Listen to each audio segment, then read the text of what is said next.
In this video, you're going to learn the first step to financial freedom.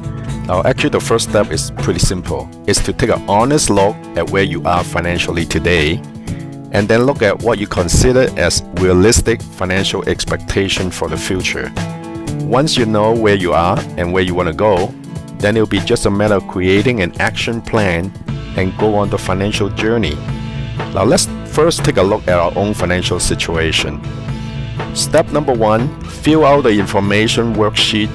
You can download that at Assets and Liability, and also the worksheet Income and Expenses. Once you have that information, the first thing you fill out is your background information. That would be your family information, how many kids you got, and then the second step is to fill out the goals checklist so that you know exactly what you're looking for from a financial point of view. Now, when you look on the sheet Asset and Liability, asset means something that you own that are worth some money.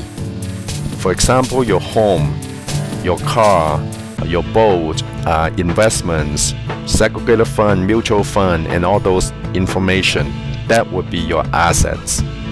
And also, if you own a business, the business would be worth some money. You may need to take an estimate of how much it's worth. The second item would be the liabilities. This is something that you owed. So for example, a mortgage would be something you owe to a bank, student loans, any kind of debt, credit card, and all that stuff. Please list all your liability and debts, including money owed to your family and friends, because ultimately those are the money that we want to pay back. And then when you look on the income and expenses sheet, now it's going to be a little bit different than what other people may ask you to do.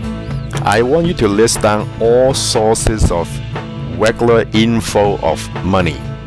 When they are flowing in and they're regular, that constitute a source of usable discretionary cash. And in our case, we call it income. And expenses would be equal to all sources of regular outflow of cash.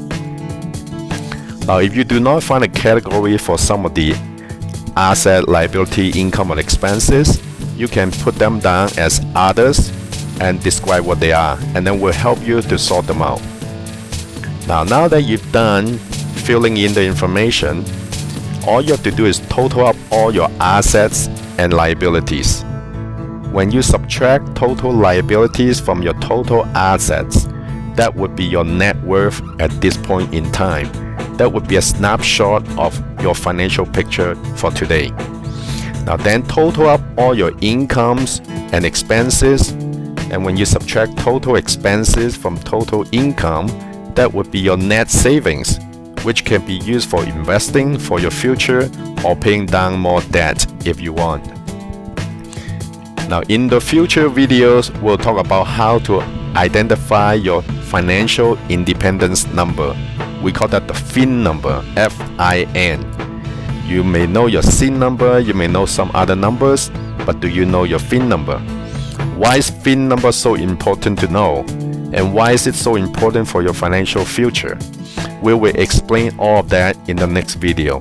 For more information, please click the link in the description box or call us directly at 403-775-2355. Thank you for listening.